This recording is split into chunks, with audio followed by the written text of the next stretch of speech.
I'm Matt Dixon, and welcome to the Purple Patch Podcast. The mission of Purple Patch is to empower and educate every human being to reach their athletic potential. Through the lens of athletic potential, you reach your human potential. The purpose of this podcast is to help time-starved people everywhere integrate sport into life. I want to begin today by highlighting our partner Inside Tracker. It's our relationship with Inside Tracker that allows us to keep providing this education to you free.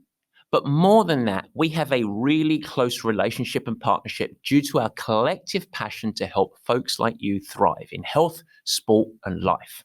We want you to get the results that you're chasing in sport, but we also want you to build a platform of health so that you can keep doing what you love to do as long as you want to do it. So how does it work? Well, it's very simple. You just go and get a blood draw, and then Inside Tracker will take care of the analysis of all of your biomarkers. But unlike your regular medical scales that are just simply anchored in an absence of disease, Inside Tracker is built around trying to get you to go from good to great. And that's a key difference there. Because along with their panel of experts and peer-reviewed research, they're going to give you recommendations where you can focus on in which you're looking to improve and not just exist. We want you to thrive. And this is why we leverage it as a tool for performance with elite athletes to parents who are looking to optimize function in life. It's all peer-reviewed recommendations, and it gives you some focus around your nutrition, your stress, your training. And it's a tool that's going to help. Now, if you really want to amplify your strategy, you can always also add on a coaching consultation. And you can do that from one of the team at Fuel In if you really want to make serious changes in your nutrition. And that's really valuable. Or if you're worried more about your training side of things. And then you can head out to the Purple Patch website and sign up with one of our coaches. And we'll help you filter the information and the recommendation from Inside Tracker and help you dial in from there.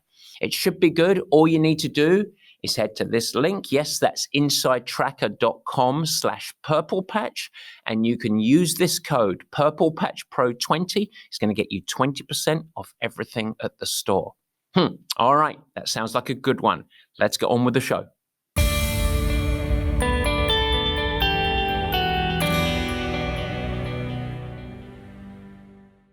And welcome to the Purple Patch Podcast. As ever, your host, Matt Dixon. And guys, this is our second release of our video-enabled podcast. You can opt to listen via your regular podcast platform. That's absolutely fine. But now you also have the option to watch with all of the additional extras and bells and whistles. Goodness me, it's fun. Either way, whichever medium you're listening through, I want to welcome you. And today it is part 2 of our discussion with Partfish Jan Sibbersen. Jan is the fastest swimmer ever at the Hawaii Ironman World Championship. Yes, that's why I call him Partfish. He's also the founder and CEO of Sailfish, a triathlon performance apparel company. Now, he built that business from the ground up over the last 15 years. Last week, we dug into Jan's story, as well as some of the lessons of applying a championship mindset to building up a business from the ground up. And it was a fantastic discussion. If you missed it, I recommend that you go back. But today, we're going to dig into the other side of Jan's brain. We're going to go going all into swimming today. And this is important. He has more than 35 years of competitive swimming experience. And so I thought, how can we miss this opportunity? This one is for the open water swimmers and the triathletes amongst you, and I think you're going to enjoy. In today's show, you're going to learn 3 main things. The first is the key differences between pool swimming and open water swimming, and there is a vast difference. We're also going to break down some of the technical considerations and training considerations when you're seeking to prepare yourself for an open water swim. And we know that Jan is pretty good at that. And finally, I think a really important element that lots of triathletes will benefit from. Some of the recommendations and tips that Jan and I provide on how to overcome anxiety in open water. It can be a pretty daunting experience, and so we want to help you navigate through. And finally, Jan is going to have to answer the question, what happens when you get on the rubber and you're clad in that Sailfish wetsuit and you need to go to the bathroom? The answer does not include escape hatches. Jan is a wealth of information and insights, and you're going to benefit from his wisdom. Now, before we pass the baton over to Jan, let's do a couple of little salt sections because it is Matt's Musings.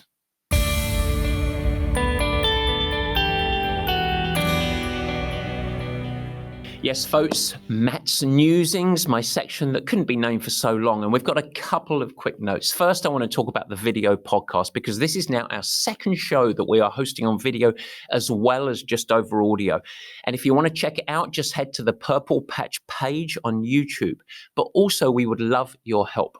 Now, of course, a positive review in the comments section, that's always nice. Make sure that you subscribe to the show and even share it with your friends. That's just a wonderful first step. But personally, I would love your feedback as well. I would love your insights and thoughts on how we can grow. How can we actually improve this? If you've got ideas on how to ramp it up, amplify the engagement with you guys, the listeners, and some of the value of this video forum is going to be really, really helpful. And so I invite you to provide us with feedback. Hey, how can we improve this thing? It's our first crack at this. You can head to the comments section on the YouTube channel, or of course, if you prefer private or you've got some pretty hefty feedback to give us, feel free to email us direct. You can do that via info@purplepatchfitness.com. Because look, we're listening. We want to engage you guys and we are looking to grow. What do they call it? A growth mindset. That's true. Love your feedback and your constructive ideas, and I hope that you enjoy the show.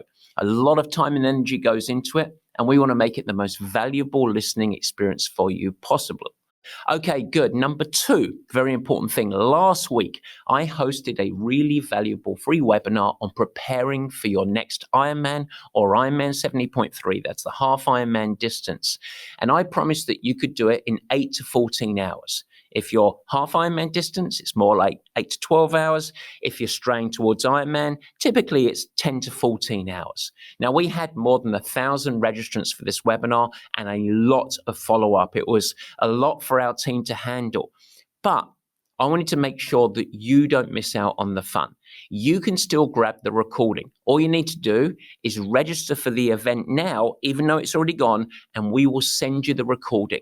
As a part of that offer, I provided details on how you can have a complimentary call with a Purple Patch team member so that you can thread the needle of life and training and make sure that you can successfully integrate your training into life while achieving the results that you want to do. Details are at the events page at purplepatchfitness.com, or just follow the link in the show notes, or this one here for you guys that are watching. And while you can't attend live, it's a part of history now, you can still get the recording, and I think it's helpful. Finally, on Matt's Musings, I want to tell you about a new book, Steve Magnus. The title of the book is Do Hard Things, Why We Get Resilience Wrong and the Surprising Science of Real Toughness. I tell you, it's a super read. I was very lucky I got an advanced copy of this, and if you're a listener to this show, you're going to find a lot of Steve's insights and thoughts will really resonate with you. I encourage you to grab a copy. It's released this week. And with that, I think it is time to say goodbye to Matt's Musings, because for the viewers at home, you see where we're going? Are you going to see Barry for this first time? Maybe? Yep, because yes, it is time for Word of the Week. We like the way he thinks, serious with a wink. Let's open the book, it's time to take a peek. It's the dictionary word of the week. Yes, it is Word of the Week. And this week, the word of the week is capacity. Why do I choose capacity this week? Well, I want to address a misconception for folks who are seeking to integrate performance training and good habits into your life. You see, one of the common mistakes that I see people make is the mistake of believing that adhering to good habits of sleep, consistent exercise or training, even positive habits around eating, means that you have to, quote, do more. I need to find time, as though you're adding something extra into your life. I think this is the wrong mindset. Life is stressful. It's full of demand. All of us are going to face challenge. You're going to be met by unpredictable roadblocks, times where it all just feels too much. And the truth is that what's really challenging for Robert over there is really different than what might be stressful for Jill. But the key is that we all face high demand and challenge. The quest, and it is your quest, our quest, the quest is to build our capacity to absorb and navigate these times of challenge. We want to make sure that you don't crack when the going gets tough. It's not about running away from challenge and hiding, because it will get tough. The key is that you need to have capacity to thrive through those times of stress. In fact, sometimes you need to thrive because of the times of stress. And so you, to do that, need capacity. And successfully finding your performance recipe is going to provide you the scope to actually do more, adapt to more, be more effective. And it's logical because it's true. So the next time you think, I don't have time, realize that that's a myth. I work with the very busiest people in the world, and most of them realize that they need to ensure that they integrate their performance recipe into their life so that they can perform sustainably. And it's not easy, but it begins with a commitment. And from that commitment, you build habits. And from those habits, you build capacity for your health, for your life, and for your sport. And that's our word of the week. Okay, now a quick commercial. We need to actually say this. We need to tip our hat. Yes, it's Inside Tracker. You can leverage the toolbox of recommendations and insights around your health, longevity, and performance to ensure that you get the biggest bang for your buck in performance. Don't just work hard. Make sure that you place your focus on the things that are going to help you leverage and yield adaptation and gains. All you need to do is head to insidetracker.com/purplepatch and use the code PurplePatchPro20, and you have unlocked the gift of performance. But now, as we head back to the show, I get to welcome Jan Sibbersen. This week, it's all about swimming. We leverage the 35 years of experience, and for the first time, I get to say on video, ladies and gentlemen, it is time for the meat and potatoes.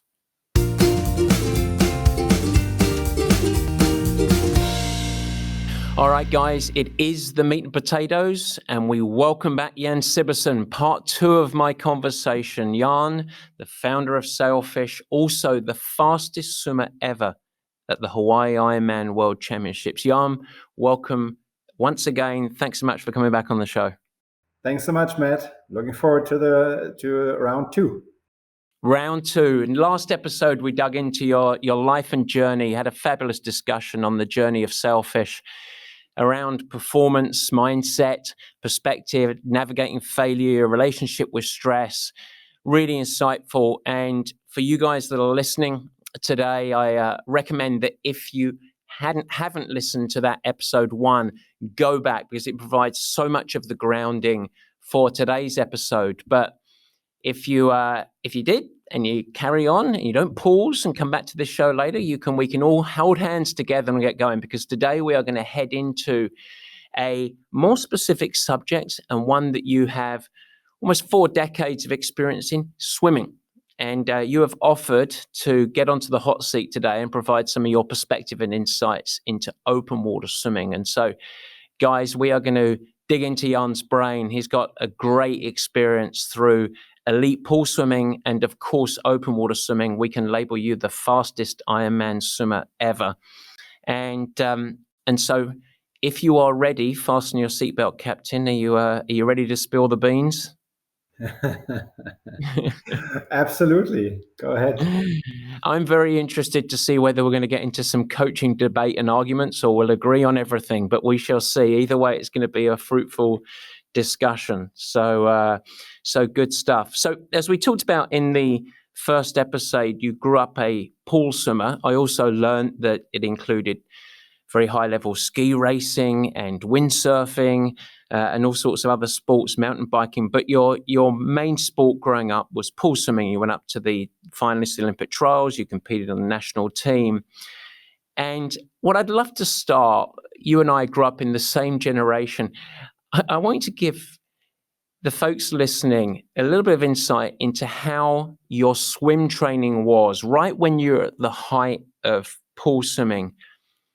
What did your swim training look like? How many hours? How many meters a week? Give me some color on your swim training at that time. Well, that was a long time ago, first of all. But maybe to put things a bit in perspective, I actually did the math not recently, but this must have been like 10 years ago or so, and I added up because I always had a training. I kept file on my swim trainings, and I added up all the kilometers I swam in my life, and it ended up being around 50,000 kilometers. So that's when you take the equator, it's actually more than once around the entire world. So I've been in the water a little bit. But now to break it down on a more level that you can grasp, a typical. So I swam. I was a freestyle, long distance freestyle swimmer. So that means 400 and 1500 free in the long course meters pool. And an average week would be 50 to 60 kilometers of swimming. High volume week would be 70, 80. I did have a week with 100 kilometers in the pool, but that was like 1 week, and then it wasn't really sustainable. But you would swim, let's say 12 to 13 practices a week. And usually with either Sunday would be off, or only one easy practice on Sunday. So that would be the training as a swimmer, plus some dry land training on top of it, and yeah. And of those sessions, you had 13 sessions a week. How many? This is a leading question. I'm going to lead on for this, but how many of the 12 or 13 sessions were specifically focused on technique? You're obviously always thinking about your technique, but there were many sessions that were really focused on technique. As a matter of fact, very, very few. And I think that, when in swimming, it's, obviously you go from level to level. So you started as a junior, and then you make it to like a junior team, and then you get into a bigger team, and so on and so forth. But it's kind of like, maybe it's a natural selection process, but it's kind of like expected from you, once you compete at a national level, that your technique is in good shape. However, we would go into into the swimming and through the channel where you would swim on the flume. The flume, that's what you call it. Okay. And they would do very very specific technique analysis, and those would be like the tiny little pieces, and that's something as a swimmer only you would, but also as a triathlete, we would also always train the technique part at the beginning of a practice, when you're still fresh in your mind and you're fresh, and the body is still fresh. But in order to change something in the technique, it would take forever, because you're the way you move, it's so it's so much in your body, it's so worked in it, I think it takes about 3 weeks or so to create a different habit. And if you just change the position of your hand a little bit, and you have to think about it like every single time. So it's actually probably harder for a really good swimmer to change technique than for somebody who doesn't swim very often, because the movement is not so ingrained in the brain. But pure technique sessions would happen in the beginning of the season. So let's say September, October, November for the swim part. And then you would only look back once, twice, 3 times a week, and look back at your technique. However, that was the 90s. I know that things have changed quite a bit. And also what you probably remember, Matt, is in the 90s, it was a lot about more is better and harder is better. And people and coaches have come away from that for the right reasons. Because even I realized after my swimming career that, I was probably on very, very few occasions, I was really rested. And there were so many occasions where I would go into swim meets, into races where I was just tired, when I already got up on the block. And that is something I think that more modern training philosophy has changed. And that's when also the technique part has become more important. The value of working a bit more on technique has become more important. And it always, you always, as you know, we have to put things into perspective. Where does the athlete come from? Where does he want to be? How much emphasis on this and this and this? Do you want to be in Kona? Do you just want to finish your first 70.3 or so on? It's always a very individual question, but the technique part is a part that definitely shouldn't be underestimated. It's funny. I always reflect on my own swimming career and realize how much performance I left. Now, I was a slow learner, and I think I did the same thing, if not worse, in triathlon. I drove myself into the ground with the help of some pretty poor coaching. But in swimming, I always reflect I was a part of a high volume program, if you want to call it that. And it was every day was threshold. And I think I was the walking embodiment of fit and fatigued, showing up to races, just being tired, and certainly left performance on the track. Yeah. And I think that's ingrained in us then, that I went on and took up my own journey of triathlon and took the same work ethic, the same drilling, despite really sort of should have known better. I had my background in clinical physiology. I'd already been coaching swimming and thought, hang on, this is kind of crazy. We need to be more rested. And yet I drove myself into the ground in triathlon. So I want that grounding now in the early 2000s, when you were racing triathlons with the pursuit of a good overall performance, as we talked about in the prior episode, but at the same time you were hopeful of breaking the course record in Kona. And so, how was your training? Give some insight into that. Did you do the same thing as me, perhaps slightly smarter, but the same thing as me of taking high work ethic and bigger volume into your overall triathlon and your swimming training to try and break that Kona course record in the early 2000s? Well, it was a double-edged sword because you need a different training for a 45-minute swim or 46-minute swim than for a 10-hour triathlon. However, what I did realize back then was that quality work and overall fitness was something that you could train so well in the pool, and also the intensity stuff. You recover so much quicker from pool intensity than from running intensity.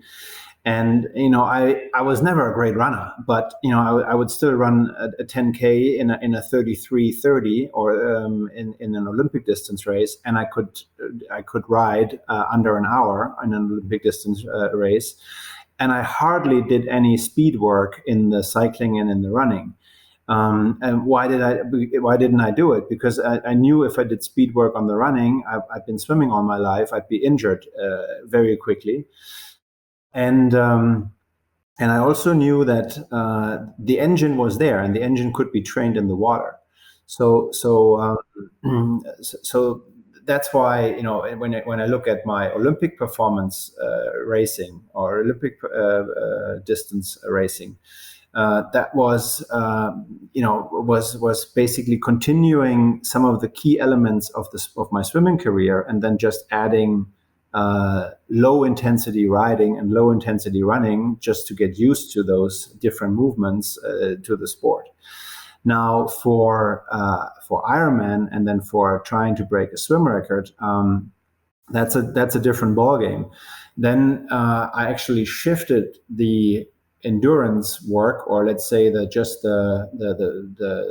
endurance fitness to swim, to cycling, and to running, and I really only focused on the swim specific stuff, like the threshold stuff that you talked about.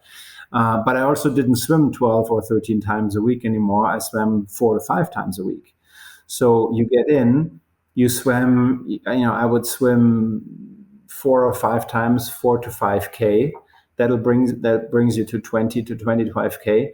But bear in mind, you've got all these lifetime kilometers and lifetime mileage that you really draw from after you've done this for more than 10, 15 years. It doesn't go away overnight. And so you don't need to do that anymore. But you just have to do the specific stuff, to keep to the stuff that hurts the most in training, but that keeps you swimming at a certain pace for a long time.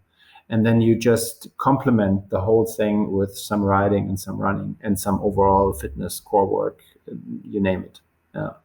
And how about when you came back in 2017, 18, and you're now 42, 43 when you finally broke the course record? Was it similar an approach to that? Because that was quite a narrow focus. That was purely around 45 to 46 minute swim and enough to survive and hopefully have a fun day after it. You were completing, not competing for the rest of that event, which was probably a lot of fun, by the way. You were successful and you could go and have fun, but you're also 43. And so you still had all of those miles. You still had all of the, navigating the world's worth of swimming, which is a massive base, if you want to call it that will never go away. At the same time, you're 43 years of age. You're not 27 anymore. So did it look any different from that? Or was it really that and even more polarized? I'm really interested in that side of it. Hugely different. So 2 things. Number one, I qualified for the 2018 race. I qualified late 2017. So that was a huge asset because basically I had 1 year to prepare. And I knew that I would need a lot of time in the pool and not worry about qualifying for Kona, let's say in June or July, and then trying to get my swim act together in 2 or 3 months' time. So that was really beneficial in that quest for the record, that I had that slot very early, basically 11 months out. Number 2, and that pertains to the training part. The biggest difference, and that was actually striking how big of a difference it was the recovery time. And it really was completely different than 20 years ago, how long it took me even to recover from intensive swimming or intense sets in the pool, and how often I could actually do my focus sets, right? So I have a pretty much a set program for an Ironman swim. It's a 6-7 week swim program that I've done every time that I raced Kona. I'm not going to share it, trust me. No, but it's not that sophisticated. But it usually, there is a set of 800s on Monday. There's a set of 400s on Tuesday, and there is some intensive work of 200s on Wednesday. There is usually an easy day on Thursday, and then there is hundreds, the short stuff on Friday. And then you play on Saturday and you take Sunday off. So that's in a nutshell as specific as it gets. But and back in the days, I could do the 800s well, I could do the 400s well, and then I would go at it with high intensity on the 200s on Wednesday. No way, I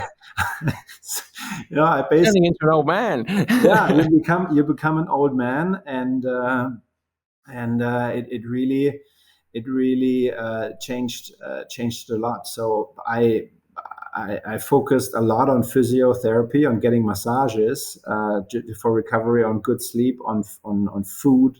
I mean, back in the days, it was about carbohydrates and that's it. Get as much as you can.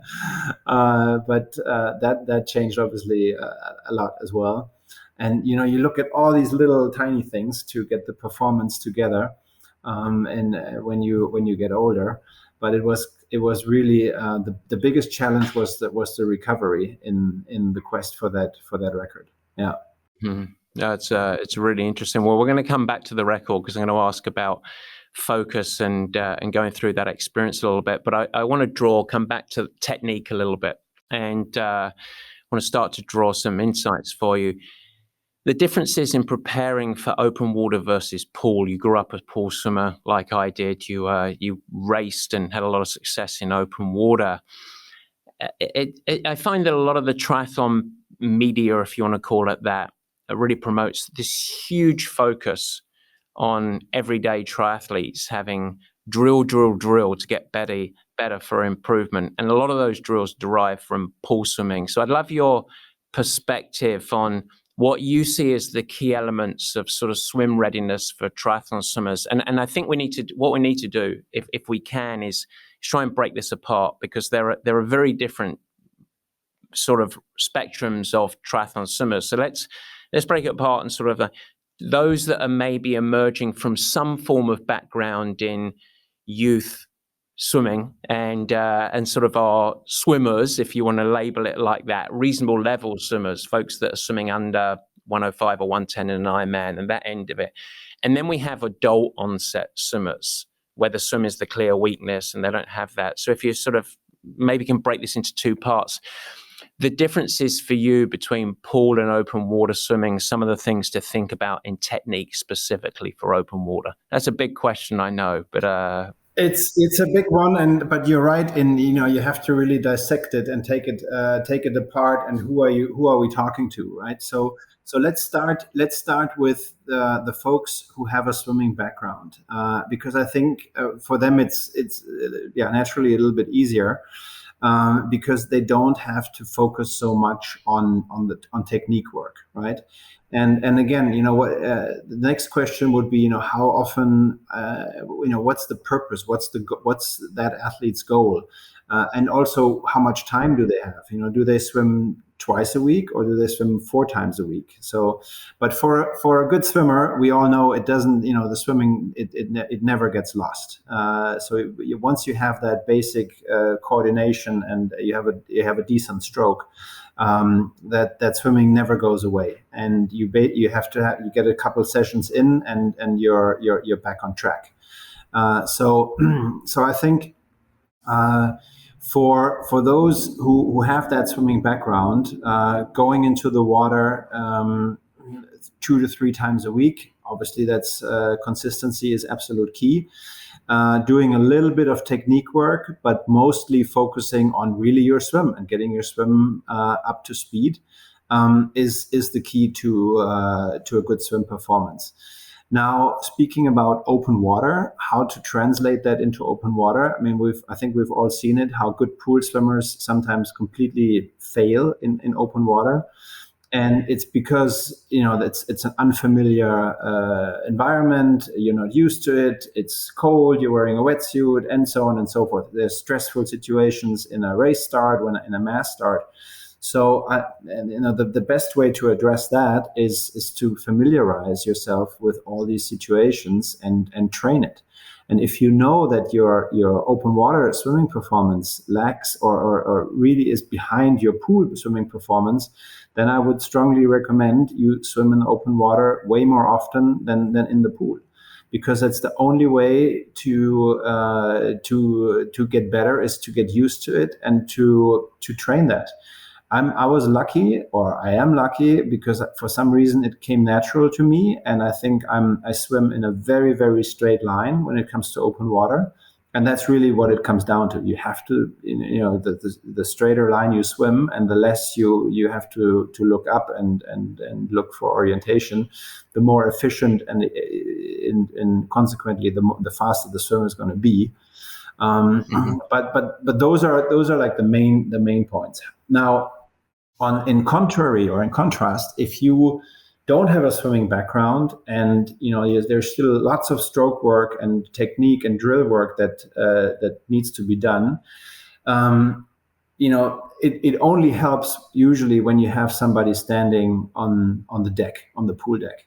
You can do all the drills in the world, you can do all the technique work in the world, but if you don't get immediate feedback from someone who's watching you, it's really hard to improve it over time. Because you're trying, essentially what it's all about is to reduce resistance in the water. And that's what let's say 7 out of 10 triathletes, what they can work on is reducing resistance. And whether it's a foot sticking out or whether it's the head coming, doing weird things, and there's a lot of stuff happening that is not helping you or that is distracting you from swimming faster. It's really reducing the resistance. So for those, I would recommend, try to get someone, and it's nice if it's a coach, but sometimes even your swimming buddy next to you, who might be a better swimmer, if he or she has a look at what you're doing, to give you that feedback. So to make it objective from what your subjective feeling is. You feel something, you think you're doing something, but maybe in reality you're doing something completely different.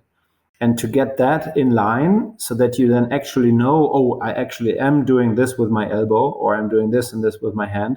That's the key to become a better swimmer if you're not a good swimmer. Translating that into the open water is, of course, even more difficult. But you got to start somewhere. But it's probably in the pool.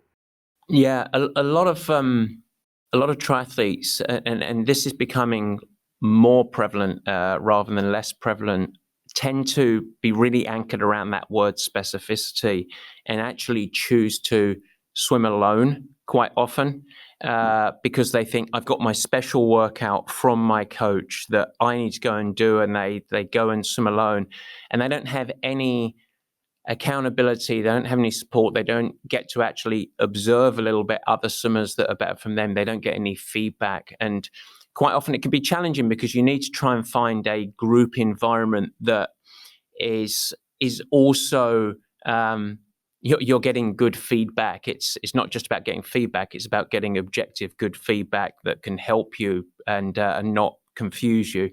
But generally I think swimming with other people is, firstly, makes it a lot more fun, but there also is this amplified accountability, and I think that's a part of it. I think that even for adult onset swimmers, it's very easy for them to hate the sport, understandably, because it's such a hurdle to actually improve. But one of the ways to improve the sport is to improve their love for the sport, and the process is to go and do it with other people and make it partway social, and then get feedback so that it's incremental, which I think is important. I fully agree. It's next to technique, or having a halfway decent technique, the number one key to success is swimming with somebody else that is this tiny little bit faster than you. And you always want to, they're in the lane next to you and you just want to hang on. And it works wonders. It goes such a long way. And again, it's the social aspect, it's the fun aspect. And for those of you out there who are not so good swimmers, and I can tell you, the first time, or when you pick up swimming on a more regular basis, and when you actually then start to feel the water and you feel the resistance of the water, and resistance in that respect in a good way, where you feel the resistance when you pull through it, not by sticking out something, but like to when you grab to the water and you feel it in your hand and you can push it back. It's an amazing feeling, but it only happens with consistency and getting familiarized and having fun. And it'll come, but sometimes it's a longer process. I do want to come back with the more established swimmers, because I think you also anchored on something that is not really discussed too much, which is really important. Where if you grew up a swimmer to any level, a high school swimmer maybe, and you stopped, or maybe a collegiate swimmer, you're in a very controlled environment. And you've got lane lines either side, you've got a guiding line, you've got dead flat water outside other people in the lane and stuff. And what you've got is a whole other world that you need to upskill and have perspective around the environment, the challenging and the different terrain without actually great guidance. You don't have a line at the bottom of the lake traditionally. Lake Placid unless you go to Lake Placid, right? Lake Placid is the only place. But there's a whole element of being in the elements that is a wonderful opportunity.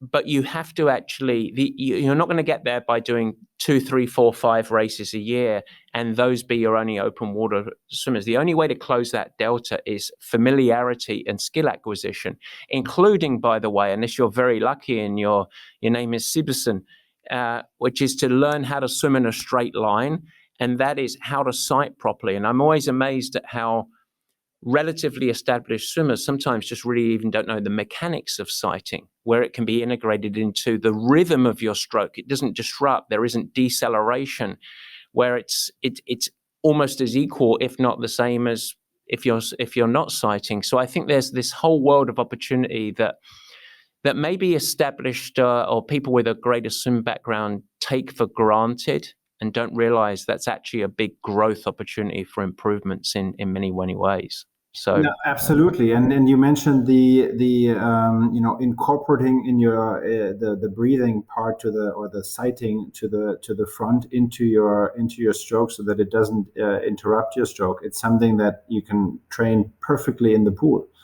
and I think what also some experienced swimmers don't realize is, the more you look up, on average, the more your feet and your legs go down, and that'll have a big impact on your speed.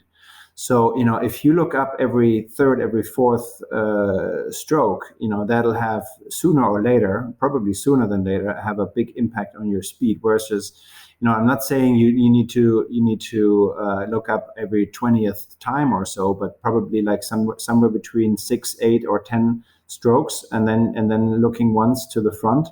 That's kind of a rhythm that you can get into, and that won't slow you down over time. It's something that I see all the time, and you'll see it especially on the second part of the swim course or on the last third. That's when the good swimmers or the good open water swimmers gain proportionally the most versus everybody else in the field. It's not in the beginning. It's not in the middle. It's towards the end when everybody else's stroke falls apart, or they have looked up all the time and they just get tired. And that's something that everybody can train very well beforehand and avoid those kind of situations. No, I think it's good. I want to move on to another element that's a real challenge for the more adult onset swimmers. Although not exclusively them, I should point out. And you might actually be challenged to answer this. So let's see. I want to talk about fear and anxiety. And it is really common with the open water environment. We talked in the last episode about high stress. And for many, in fact, the majority of triathletes standing on the line, the swim start and the swim itself really represents a massive form of stressor, both in terms of what's underneath the water, but also being in very close contact. It's really turbulent. It's the start of the race. And so many people step forward into that first race or that first discipline of the race and just think, I just want this part to be over and then I can get on with my race. And that's really debilitating. It's performance debilitating. It's not very enjoyable. And so I'd love if you have any insights around how a fearful swimmer can navigate high stress. How can they actually get over that hurdle? That's a very difficult one, to be honest with you. And to be 100% blunt, I think it's, to some degree, it's also oftentimes the race organizers of the large corporations, let's put it that way, that prohibit sometimes the swimmers from warming up before the race. I think it would be so instrumental and so helpful, and I know sometimes it might be tough for the organizers to do that, but to almost make it mandatory for everybody to get in the water before the swim start, and be able to warm up at least 5 minutes, possibly 10 minutes, just to familiarize yourself with the element. Oftentimes it's early in the morning, it's cold, it's windy, it's whatever. But once you've been in there already, and once we've done that, you've kind of like shaken off that first level of anxiety and that first. Because if it all comes together, and let's say you're standing there, you haven't really warmed up, and then the gun goes off and you jump in, and then you've got everything at once. You've got cold water, you've got people around you. It might be dark, you don't know where you're going.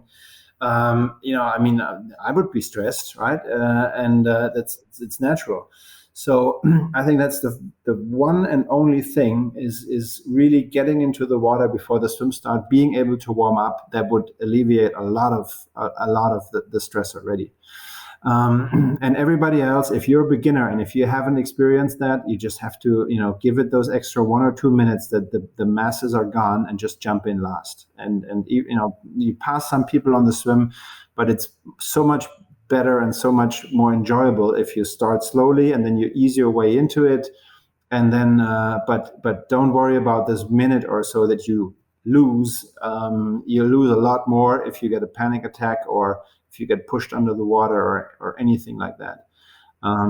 That's the only advice I have, really.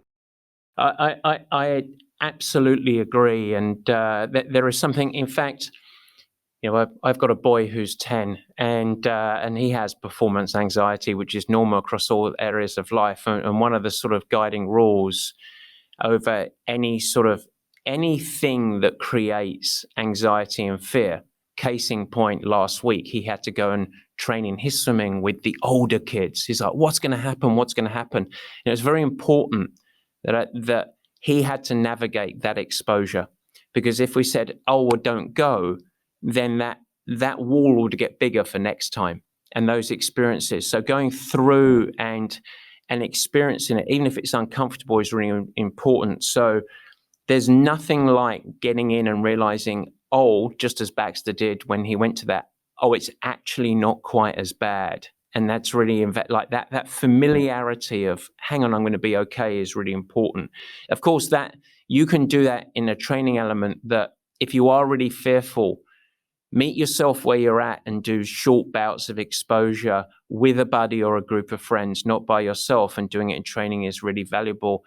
And then my last point in it, because I can't help but be a little bit of a coach, some of the people that have had the biggest anxiety and fear, when they have successfully done what you outlined there, have been the very people that have fallen in love with swimming the most. And that's it's if you're really fearful and you have anxiety, it's impossible to appreciate that. But so many people, in fact, we've had a guest on this show who's a very, very successful executive, Carmel Galvin. But I remember her joining the years that you were chasing swim course records originally. She was with us in Hawaii. She couldn't go to the beach because she couldn't face the water.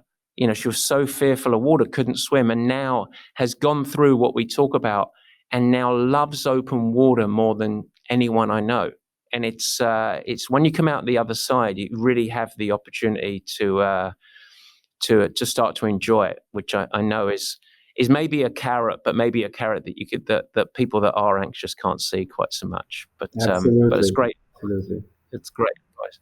I want to shift to come back to that 46.5 minute or so swim. And I want to focus on the word focus, because it's 46 minutes, which you are going at your maximal steady state in an environment which is open.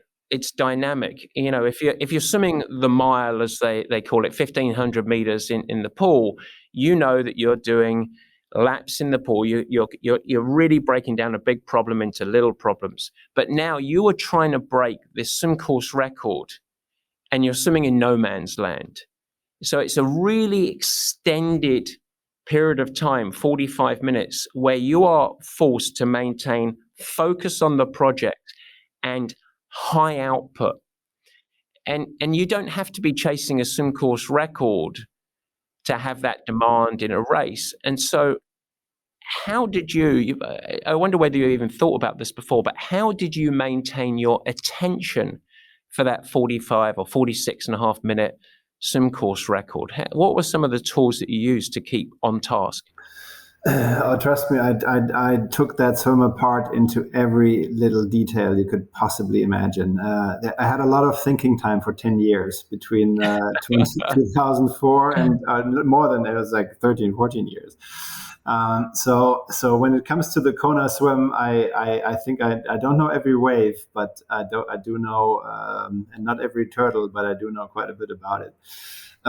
So first off, you're not in uncharted territory. You are. I don't remember exactly, but I think there is like 10 buoys along the way, something around. So I think you just count the buoys, and then every 150 meters or so there's a buoy, and so then you pretty much, if you don't, and then that helps you from.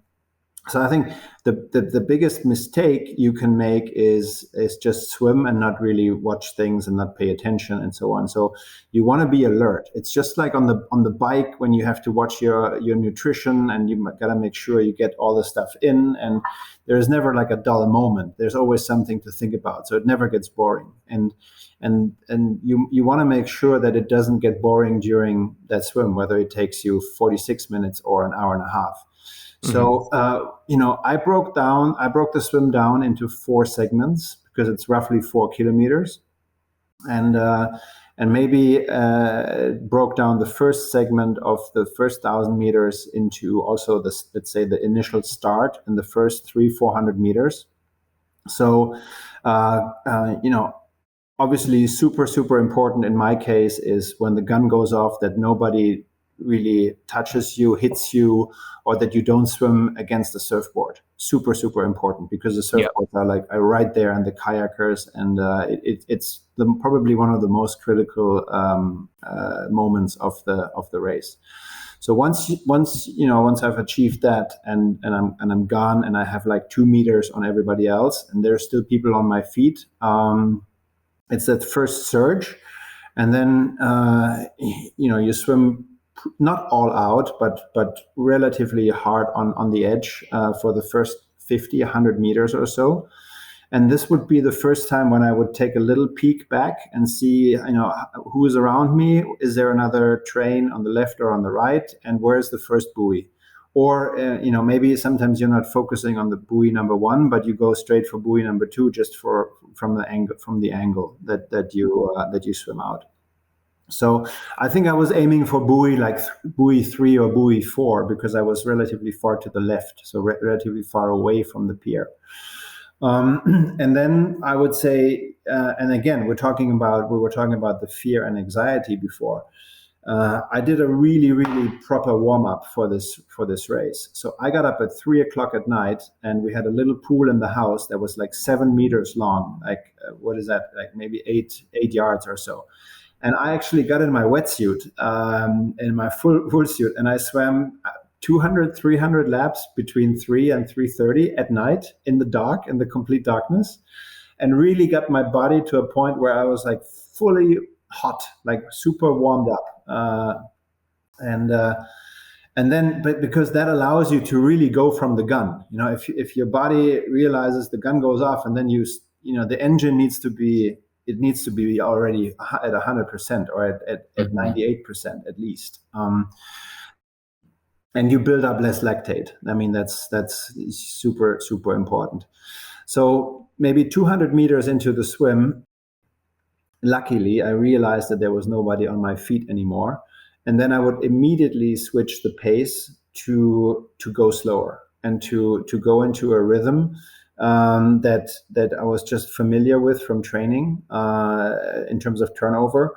And I knew at a certain turnover, and this is something you only learn with experience. It's not something that falls out of the sky, that I would swim at that pace and at that turnover. And I knew it had to feel super, super, super easy, that first 1,000 meters. And I did exactly that. And you just basically, you keep it all together, you keep it streamlined. Luckily it was a very calm day in the water, so there wasn't much, and that was one of the major reasons that that the record fell that day, that the outside factors also played in my favor. But yeah, so continuing on the swim, you count the buoys, you know where you are, and then subsequently, it's getting a bit harder on the second half of the first half. Then no mistakes around the 90-degree turns around the boats. Don't swim into the boat. Don't go too close. Don't go too far away. Don't get tangled up in any loose ropes that sometimes are around there. Yeah, and then you do that second turn, and then you go back home towards the pier, and so that's let's say the third quarter, and then it gets hard, and it's getting hard, right? And then you wonder, is there current or is there no current? Do you have the current in your favor or against you? I didn't wear a watch. So in all my other attempts before, I was wearing a watch, and I had a really quick peek on the watch, but I felt that it didn't help me, and it really, you only stress about it because you don't know what the current is doing, and if the current, you can be at the turnaround buoy at 20 minutes, which I have been before, and then you come home and it's 47, and you're like, what the hell happened on the way back? And it is the current in Kona. So and trust me, as the more this, but the more the pain comes, the more you stay on focus, right? You are focused, so you want to get back home. And I think the last 800 meters or so, it's really a question of willpower. It has nothing to do anymore. There's not much more of, you don't think about technique or anything. It's really just making it there. And the waves are getting bigger because there's been a lot of boats driving around, and the sun has come up, and everything gets a bit messy. But this is when when I really went for the fight, and it's just a fight. That's what it is. Yeah. And then it happened, and it was a great rest of the day, even though I hadn't really trained much for cycling and running, but it's the joyful feeling is just second to none. You had a very brief moment to celebrate with the people there, and then you had many hours telling everyone. By the way. Hey, you don't know what I've done. Not being able to celebrate with your friends and family for until the finish line. Hey, everyone, look! Promise me this is what I've done. No, it's a fantastic story. But it is like everything else outside the initial surge and setting it up.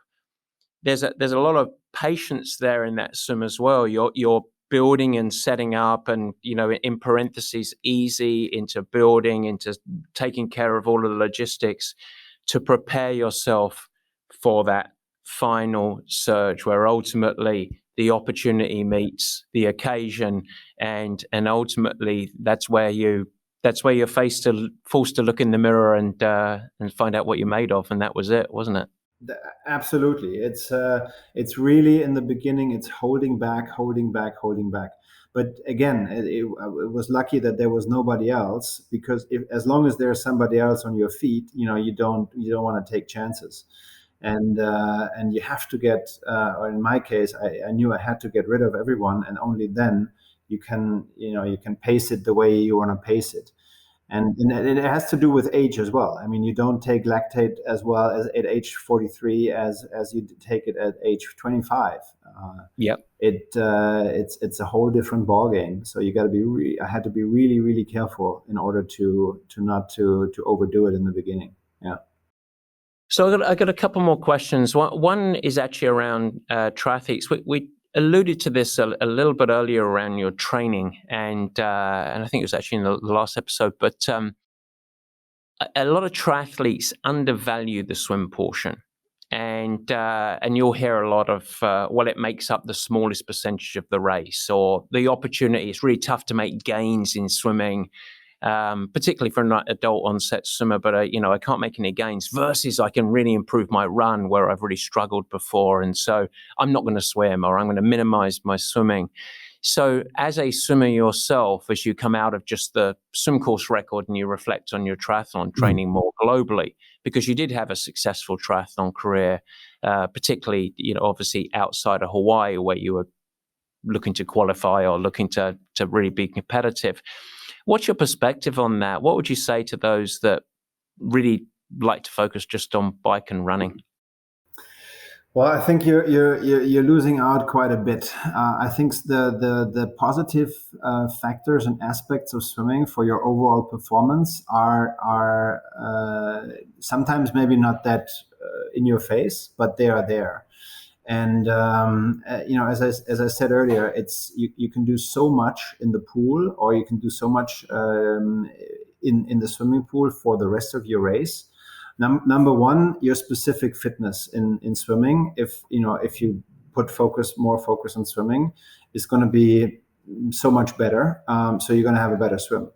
Number two, especially when you're not only swimming or training freestyle, but you also alternate. And this is something that I realized. If you swim a bit of individual medley during training, it's so amazing for your overall conditioning, and it helps so much for the bike and also for the run. I found it super beneficial. And lastly, I also alluded to this earlier, you recover relatively quickly from intense swimming workouts, like much quicker than from cycling or from running. So the engine, the heart, the cardiovascular stuff, even if you can do a lot in the pool, if you are, let's say, a little bit injured for the run, you can compensate for that in the water. So I would never underestimate and just look at it from a proportion. Okay, swimming is the least proportion, so I have to do the least for it. I wouldn't look at it this way. I think it is a great way to elevate your overall performance, and also most likely keep you away from injuries to a certain degree, at least. Yeah. Well, I'm glad I asked you that question, because I couldn't agree more. So I think it's good. I think it's a great lever that a lot of people miss out on their overall performance, and particularly people that are actually ironically frustrated with their run performance and frustrated with injury cycles. It's like actually lean into swimming more. It's a great cross-pollinator, building the engine, and then do enough for tissue resilience to stay healthy on the run, but maybe remove some of that intensity, and your overall performance can come up. So I think it's a great opportunity. So I want to finish today. Your primary product, how you started Sailfish, was around wetsuits. So we have to finish the show talking about wetsuits a little bit. And I find a lot of folks have a tough time swimming in a wetsuit for lots of reasons. So I'd love your advice. So I've got a few quick hits. Yeah. And I might be able to contribute here. So the first one, common complaint, people getting into a wetsuit, brand agnostic, let's not worry about the brand right now, their shoulders getting tired. What are some of the advice on that? And they feel like, I swim and my shoulders get tired. What are some of the causes of that you find? 8 out of 10 times, wetsuit is not put on correctly, and it strikes me how often I see it. That sometimes the wetsuit is just barely over your hand, and it's super stretched already around the shoulders, or it's like halfway down the legs, and of course then there is a lot of material missing up here, and it restricts you. And it can be the best and most expensive wetsuit in the world. If you don't put it up on correctly, then it won't suit you, and you'll get tired really quickly. I said 8 out of 10 times. So the other 2 times I hear that it's usually at the beginning of the season. If I haven't been in a wetsuit in 3, 4, 5 months time, and I get in the wetsuit for the first or the second time of the year, it's different. It's still a wetsuit, and so you have to train in it at least 3, 4, 5 times, and then it'll become more natural. So those are the 2 most common things why that happens. Okay, the second most common thing here, chafing, really bad chafing, particularly obviously around the neck, but also other places on the wetsuit. What's the antidote to that? Yeah, again, same thing. Putting it on correctly, and there's tons of lubricant products out there to apply to your skin. I would recommend not applying the lubricant maybe just immediately before the swim, but especially like in a place like, okay, Kona is not a wetsuit swim now, but let's say you do a race. The first thing in the morning, you apply sunscreen and you apply the lubricant, like after you stand up, after you get up, because then you already have a base layer kind of like on your skin. And then when you put on your wetsuit, then you do it again. But that first base layer in the morning, that already helps a lot because the skin can absorb it. That's what I would do. Oh, that's great advice. It's really good. How about folks that struggle to get the wetsuit off? My advice is, as soon as you get out of the water, you're allowed to take the wetsuit off to your hips. Do that immediately, because as long as you have that little film of water between your skin or your body and the wetsuit, it comes off super easily. If you run to a transition zone first that is half a mile away and all the water has gone out of your suit already, it's much, much harder to get that off, right? And then the second part is, if you take off the legs and you see what happens there, sometimes it looks funny from the outside, the balancing acts and the ballerinas that you see sometimes, but take it easy and just sit down. It's even if you have to sit down on the grass and pull the suit over your heels, because that's usually where the fact where you can't get it off. It's much less stressful. Just take a moment, sit down, take it off, get back up again, and off you go. Don't have to be a pro and just like slap it off like this, but take it easy.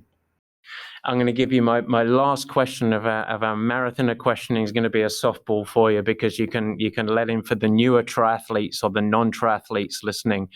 And do this: you put your wetsuit on, you've done your warm up, you're lubed up, you get it on, and you're standing on the shore, and you need to go for a pee. What do you do?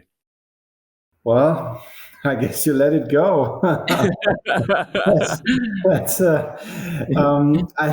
I'll give you one secret. I had to do this so far only once in my life, and that was at Escape from Alcatraz.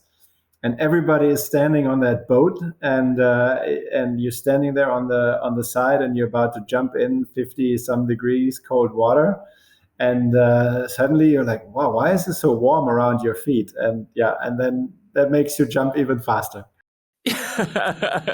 Gives you a little bit of core body temperature warm up there. Exactly. So that's great. Exactly. Jan, thank you so much for your time. You're so generous to go through 2 episodes with me, and I very much enjoyed it. I want to wish you the best of luck for Sailfish coming into the US, and it's a wonderful story, and you're clearly a great leader, but I really appreciate it. And I guess everyone wants to know: are you ever going to go for 45 minutes, or is that chapter of the book closed? That chapter is so closed. So 2018, October 13, that was when I broke the record. That was the best day to retire. It won't get any better. So I made that decision that very moment, that day. Good man. Well, what a great way to close the book, and congratulations once again. Thank you for being on the show. Really appreciate it. I guess my last thing is, where can people find you? We'll put you in the show notes, of course, but where can people follow along with Sailfish? Just go to sailfish.com, and there you have it. There's a US website. There is a global website. If you're in the US, you'll be redirected there. You'll see what we have there, and we'll keep on adding products as we go along. Perfect. Well, best of luck. Thanks so much for your time, yeah. Appreciate it. Thanks so much, Matt. Really appreciate it too. Guys, thanks so much for joining, and thank you for listening. I hope that you enjoyed the new format. You can never miss an episode by simply subscribing. Head to the Purple Patch channel of YouTube and you will find it there and you could subscribe. Of course, I'd like to ask you, if you will subscribe, also share it with your friends, and it's really helpful if you leave a nice positive review in the comments. Now, any questions that you have, let me know. Feel free to add a comment and I will try my best to respond and support you on your performance journey. And in fact, as we commence this video podcast experience, if you have any feedback at all, as mentioned earlier in the show, we would love your help in helping us to improve. Simply email us at info@purplepatchfitness.com or leave it in the comments of the show at the Purple Patch page, and we will get you dialed in. We'd love constructive feedback. We are in a growth mindset, as we like to call it. And so feel free to share with your friends. But as I said, let's build this together. Let's make it something special. It's really fun. We're really trying hard to make it a special experience, and we want to welcome you into the Purple Patch community. With that, I hope you have a great week. Stay healthy, have fun, keep smiling, doing whatever you do. Take care.